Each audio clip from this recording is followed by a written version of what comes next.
ప్రధానమంత్రి నరేంద్ర మోదీకి కాలం కలిసి వస్తున్నట్లు కనిపించడం లేదు. ఎందుకంటే ఆయన రేటింగ్ మొట్టమొదటిసారి 50% కంటే కిందికి దిగి వచ్చింది. అదే సమయంలో రాహుల్ రేటింగ్ మాత్రం క్రమంగా పుంజుకుంటోందని తాజాగా మూడ్ ఆఫ్ ద నేషన్ సర్వేలో తేలింది. తాజా సర్వే వివరాలు ప్రత్యేక కథనంలో తెలుసుకుందాం.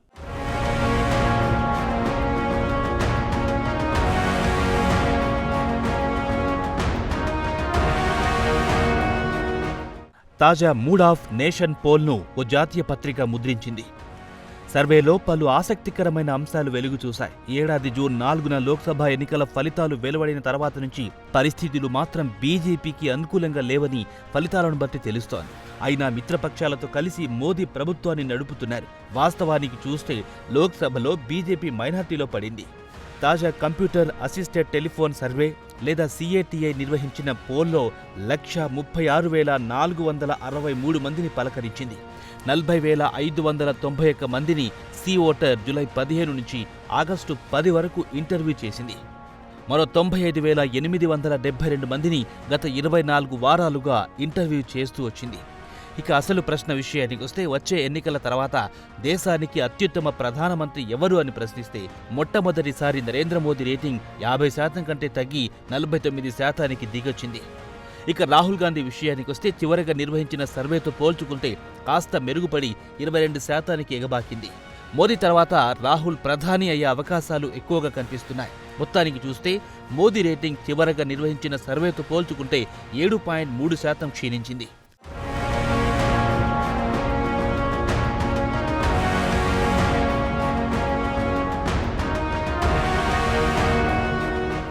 రెండో ప్రశ్న విషయానికొస్తే, కేంద్రంలోని బీజేపీ ప్రభుత్వం ఈడీ, సిబిఐ, ఐటీ డిపార్ట్మెంట్లను దుర్వినియోగం చేస్తుందా అని ప్రశ్నిస్తే 46% మంది అవునని సమాధానమిస్తే 38% మంది అన్ని ప్రభుత్వాలు ఇలానే చేస్తాయి కదా అని సమాధానమిచ్చారు. దర్యాప్తు సంస్థలను ఎన్డీఏ ప్రభుత్వం దుర్వినియోగం చేస్తుందని గతేడాది 43% అంతే, అది కాస్త ఈ ఏడాది 46%కి ఎగబాకింది. పొలిటికల్ సైంటిస్టులు, యాక్టివిస్టులు యోగేంద్ర యాదవ్ సర్వే గురించి ప్రస్తావిస్తూ ఎన్నికల తర్వాత మూడ్ ఆఫ్ ది నేషన్ ఎలా ఉందో ఈ సర్వేను బట్టి చూస్తే తెలుస్తుందన్నారు. అయితే ప్రధానిపై వ్యతిరేకత రావడానికి ప్రధాన కారణం దేశంలో పెరిగిపోతున్న నిరుద్యోగమేనన్నారు యాదవ్.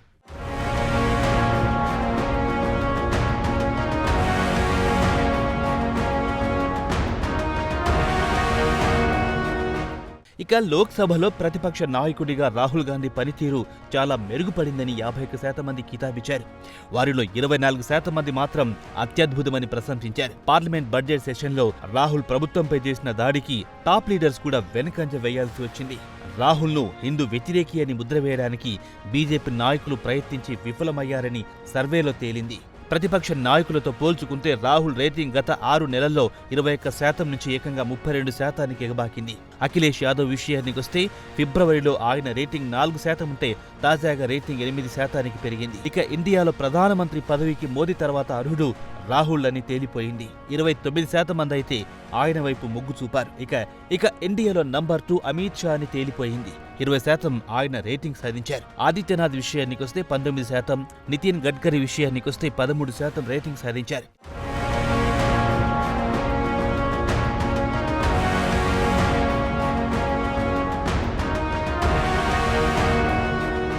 ఇక కులగణన విషయానికొస్తే క్రమంగా కులగణనకు మొగ్గు చూపే వారి సంఖ్య పెరుగుతోంది. ఈ ఏడాది ఫిబ్రవరిలో 59% ఉంటే ప్రస్తుతం ఈ సంఖ్య 74%కి ఎగబాకింది. ఇక తమకు మద్దతు ధర ప్రకటించాలని ఉద్యమిస్తున్న రైతుల విషయానికొస్తే 2021 నుంచి ఉత్తరాదిన రైతులు పెద్ద ఉద్యమమే చేపట్టారు. రైతుల ఉద్యమం తీవ్రతరం కావడంతో మోదీ ప్రభుత్వం రైతు చట్టాన్ని అటకెక్కించింది. ఇక రైతుల డిమాండ్ విషయానికొస్తే తమకు కనీస మద్దతు ధర గ్యారెంటీ ఇవ్వాలని కోరుతున్నారు. రైతుల డిమాండ్ న్యాయమైందేనని 74% మంది భారతీయులు మద్దతు ప్రకటించారు. రైతులకు చట్టం ప్రకారం మద్దతు కల్పించాల్సిందేనని, అది వారి హక్కు అని సర్వేలో పాల్గొన్నవారు స్పష్టం చేశారు.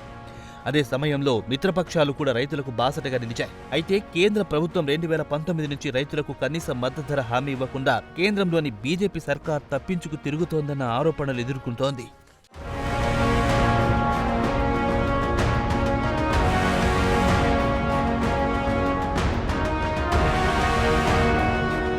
ఇక దేశంలోని అత్యుత్తమ ముఖ్యమంత్రుల విషయానికొస్తే ఉత్తరప్రదేశ్ ముఖ్యమంత్రి యోగి ఆదిత్యనాథ్ అగ్రస్థానంలో ఉన్నారు. అయితే పార్టీలో అంతర్గత కుమ్ములాటల వల్ల ఆయన ప్రజాదరణ మాత్రం ఏకంగా 12% పాయింట్లు తగ్గింది. Mood of the nation poll సర్వేలో 30 రాష్ట్రాల్లో 1,36,463 మంది అభిప్రాయాలను తీసుకుంది.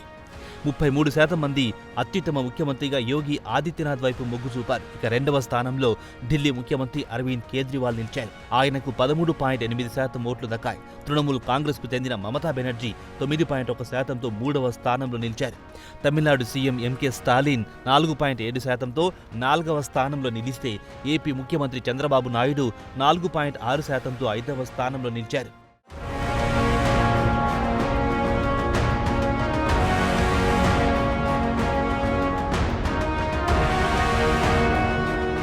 ఇక చంద్రబాబు నాయుడు విషయానికొస్తే అసెంబ్లీ ఎన్నికల్లో ఘన విజయం సాధించారు. టీడీపీ మొత్తం 135 స్థానాలు గెలిచింది. వైసీపీ కేవలం 11 స్థానాలకే పరిమితమయ్యింది. ఇక ప్రజాదరణ విషయంలో యోగి ఆదిత్యనాథ్ 12% పాయింట్లు కోల్పోయారు. పార్టీలో అంతర్గత కుమ్ములాటలే దీనికి కారణం. ఈ ఏడాది ఫిబ్రవరిలో నిర్వహించిన సర్వేలో 51% మంది యోగి పనితీరుతో సంతృప్తి చెందారు. ప్రస్తుతం ఇది కాస్త 39% దిగొచ్చింది. గతేడాది ఆగస్టులో 47% మంది యోగి పరిపాలన పట్ల సంతృప్తి వ్యక్తం చేశారు. ఇటీవల ముగిసిన లోక్సభ ఎన్నికల్లో బీజేపీ భారీ సీట్లను కోల్పోయింది. 82 సీట్ల కాను కేవలం 33 సీట్లను మాత్రమే గెలుచుకోగలిగింది. అదే ఇండియా బ్లాక్ 43 సీట్లను దక్కించుకుంది. పార్టీ కార్యకర్తలతో అసంతృప్తి కారణంగా పార్టీ ఓడిపోయిందని బీజేపీ 15 పేజీల నివేదికలో పార్టీ అధిష్టానానికి అందజేసింది.